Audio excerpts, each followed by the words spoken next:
नमस्कार। Welcome to channel of रचित classes. आज हम बात करेंगे डेजिग्नेटेड पार्टनरशिप के पार्टनर के बारे में, जो कि लिमिटेड लायबिलिटी पार्टनरशिप यानी एलएलपी के अंदर होता है। तो what is the meaning of designated partners? तो डेजिग्नेटेड पार्टनर का सबसे पहले मीनिंग देख सकते हैं कि under the section 21J of this act, the designated partner means an any partner designated as such as a prudence of section 7 of this act। यानी designated partner यानी चीफ पार्टनर कहते हैं उसको, कि जो बिजनेस हैंडल करता है, जैसे कंपनी में बोर्ड ऑफ डायरेक्टर होता है, इसी तरह से पार्टनरशिप या एलएलपी के अंदर डेजिग्नेटेड पार्टनर।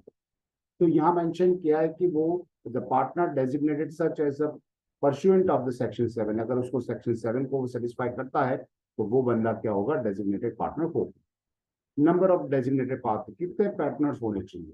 तो section 7(1) provide an appointment of the minimum 2 designated partner, कम से कम 2 डेजिग्नेटेड पार्टनर होने चाहिए। In the event of there being 1 designated partner, अगर कोई एक ही रहता है, each partner shall be deemed to be the designated partner, तो हर एक पार्टनर अपने आप में डेजिग्नेटेड पार्टनर बन जाता है। सो प्रोविजंस ऑफ सेक्शन 9 के अंदर ये मेंशन किया हुआ। The act has not expressly stipulated anything about the maximum number of designated partners।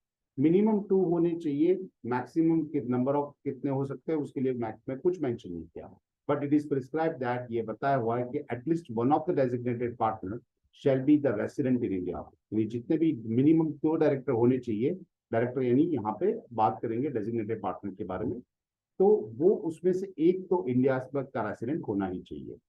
Next, the term resident in India means that then concerned the person must have stayed in India for the period and not less than 182 days during the immediately preceding year। That is explanation under section 7(1)। ये हमने income tax में देखा था कि अगर previous year के अंदर कोई भी बंदा 182 डेज से ज्यादा अगर इंडिया में रहता है, तभी वो रेसिडेंट कहलाएगा, है ना। तो यही रूल यहाँ पे भी एप्लीकेबल है कि डेजिग्नेटेड पर्सन डेजिग्नेटेड पार्टनर के लिए वो 182 डे का इनकम टैक्स का रूल यहाँ पे एप्लीकेबल होता है। Next, when all the partners of LLP are the body corporate, यानी जितने भी पार्टनर्स है एलएलपी के वो बॉडी कॉर्पोरेट है, and on which the one of the more partners are individual and the body corporate, at least 2 individuals are the partners such of LLP और the nominees of the body corporate shall be act as designated partner.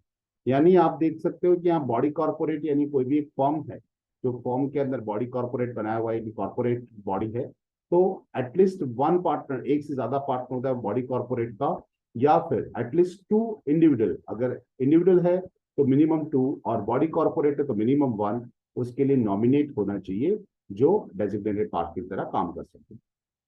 Next, an individual eligible to the designated partner shall be satisfy such conditions and requirement as may be prescribed। जो भी दर्शाया हुआ है, जो mention किया है LLP के अंदर, वो कंडीशंस उसको अगर इंडिविजुअल के लिए एलिजिबल होनी चाहिए। तो क्या होता है डिस्क्वालिफिकेशंस ऑफ डेजिग्नेटेड पार्टनर, यानी अगर कोई भी डेजिग्नेटेड पार्टनर डिस्क्वालिफाइड कब हो जाता है? तो first, rule 9 of the LLP rule 2009 provide that the 3 person can not be appointed as designated partner. 3 बंदे ऐसे हैं कि जिसको हम डिस्क्वालीफाई करते हैं, यानी वो डेजिग्नेटेड पार्टनर नहीं हो सकता। Number 1, has any time within the preceding 5 years has been adjudged insolvent, यानी पिछले 5 सालों के अंदर, यानी करंट ईयर से पिछले 5 सालों में वो क्या हो चाहिए, वो नहीं होना चाहिए, एडजर्ड इंसॉल्वेंट नहीं होना चाहिए। इंसॉल्वेंट यानी नादारी, अगर उससे बुक भी करवाई है तो इंसॉल्वेंट नहीं होना चाहिए। Next thing, the suspends or as any time within the preceding 5 years suspended the payment of his creditors or made the compositions with them, यानी पिछले 5 सालों के अंदर उसको सस्पेंड नहीं किया होना चाहिए, पिछले 5 सालों में उसने किसी भी क्रेडिटर का पेमेंट बाकी नहीं रखा होना चाहिए, उससे वो सस्पेंडेड कहलाएगा, तो ऐसा नहीं होना चाहिए। Third thing, has been the convicted by the court of any offence involving the moral turpitude and the sanctions as to imprisonment for not less than 6 months। 6 महीने से कम, 6 महीने एटलीस्ट 6 months, 6 महीने से ज्यादा अगर उसको कैद हुई है, या फिर मॉरल ट्रेपिट्यूड के सामने उसके कोई ऑफेंस बनता है, कोई कोर्ट में कोई भी केस बना हुआ है, ऐसे केसेस के अंदर वो डेजिग्नेटेड पार्टनर नहीं बन पाएगा। तो डेजिग्नेटेड पार्टनर के लिए ये डिस्क्वालिफिकेशन की 3 शर्त है। He has been convicted by the court for the offense involving the section 30 of this act। और कोर्ट ने जो सेक्शन 30 में मेंशन किया ऐसा कोई भी ऑफेंस उसका है रजिस्टर्ड है तो भी डिस्क्वालीफाइड हो जाएगा। Methods of appointing a designated partner, कैसे आप अपना डेजिग्नेटेड पार्टनर अपॉइंट करोगे एलएलपी के अंदर। So in the terms of section 7(2), there are the two ways of appointment of designated partners as follows. दो तरीके से हो सकता है। पहली मेथड जो है naming of designated partner in the incorporate document, जब आप अपनी एलएलपी रजिस्टर करवाने जाते हो उसके अंदर आप जो नाम लिखोगे इस तरह से आप उसको डेजिग्नेटेड पार्टनर बना सकते हो। That is, the incorporation document may be specify the name of persons who shall be designated partner on incorporation. उस टाइम पे आपने डेजिग्नेटेड पार्टनर की जो ब्लैंक है वहां पे उसका नाम लिखा हुआ है तो अपने आप डेजिग्नेटेड पार्टनर बन जाएगा। एंड द अल्टरनेटिव, ये दूसरी तरीके से देखा जाए तो इनकॉर्पोरेशन डॉक्यूमेंट में भी state that each of the partner shall be designated partner of the LLP from time to time, यानी हर एक पार्टनर टाइम टू टाइम क्या हो जाएगा, डेजिग्नेटेड पार्टनर बन सकता है। ऐसा अल्टरनेटिव भी बना सकते हैं।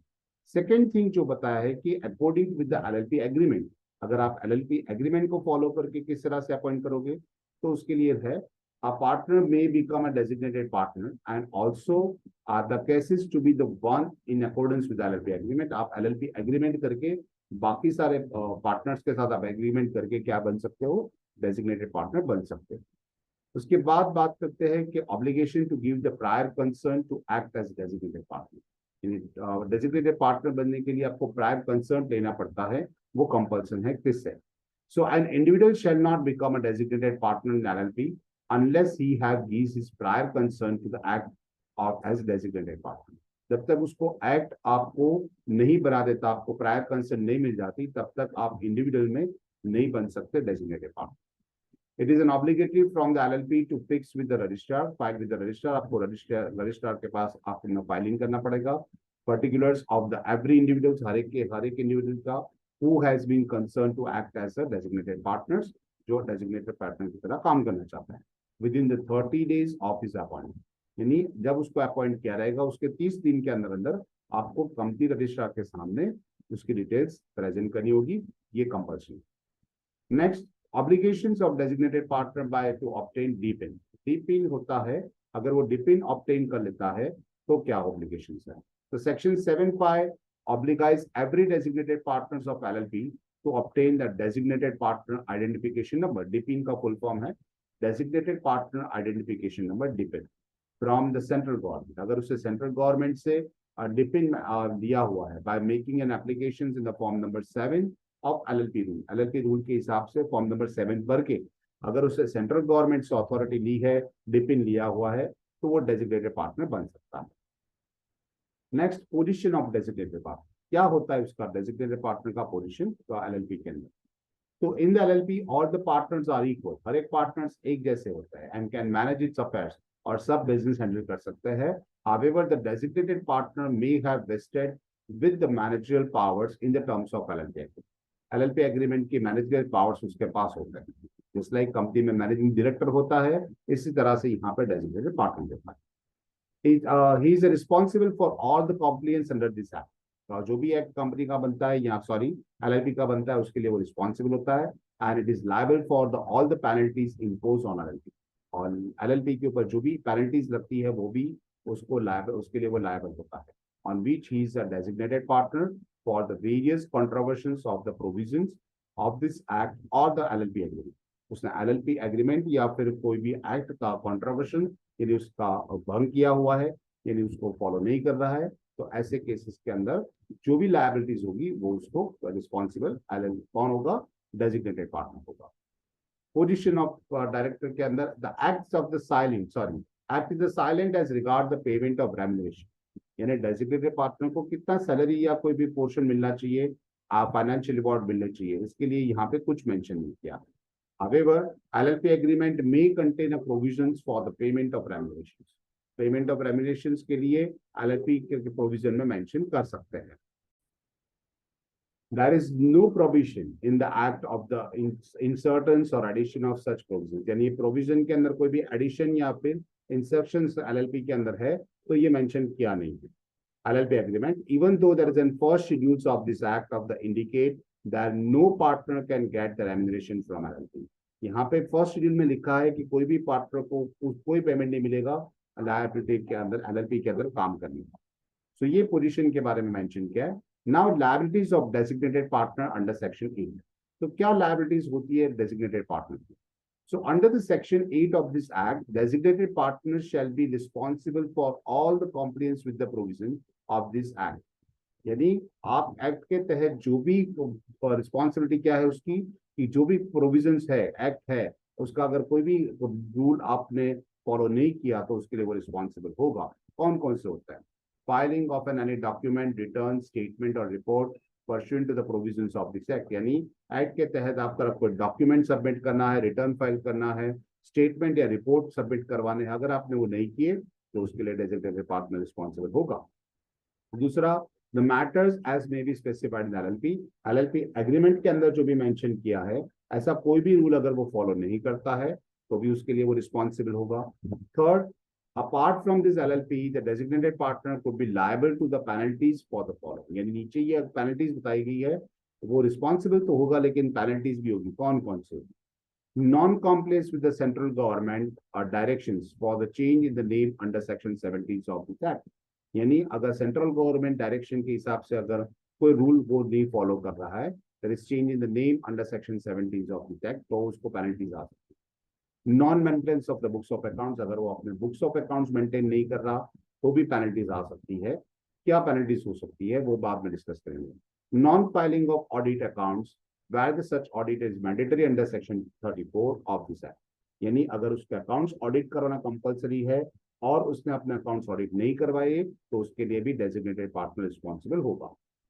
Number 4, non filing of an annual returns of the LLP with the registrar. हर साल जो भी रिटर्न फाइल करना होता है उसको, यानी अपने इनकम डॉक्यूमेंट्स और बाकी सारी बैलेंस शीट वगैरह उसको रजिस्ट्रार के साथ रजिस्टर करवाना होगा, वहां पे रिटर्न फाइल करना होता है। अगर वो नहीं किया है तो अंडर सेक्शन 35 उसके लिए भी डेजिग्नेटेड पार्टनर ही रिस्पॉन्सिबल होगा।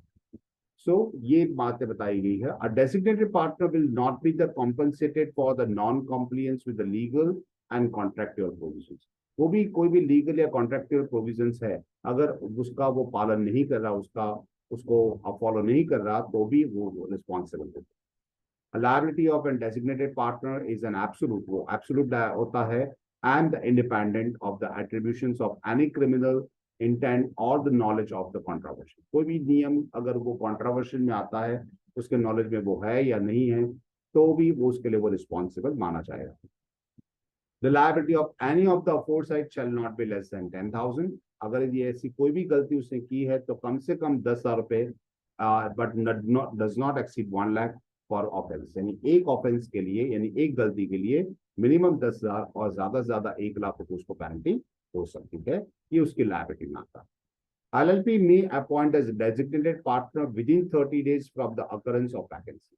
अगर ऐसा होता है कि डेजिग्नेटेड पार्टनर की वैकेंसी खाली पड़ती है, वो जगह खाली पड़ती है, तो 30 दिन के अंदर अंदर एलएलपी दूसरा डेजिग्नेटेड पार्टनर अपॉइंट कर सकता है। The LLP shall obtain the consent of the such person and file his particular with the registrar. वो जो रिटायरिंग है या उसकी जो रिटायरिंग पर्सन है डेजिग्नेटेड पार्टनर, उसका कंसर्न लेके, बाकी सारे पार्टनर्स का कंसर्न लेके आपको रजिस्ट्रार के यहाँ फाइल करना होता है। तो ये हमने आज बात की designated partner, one of the important topic है। आशा है आपको समझ में आ गया होगा। Have a good day.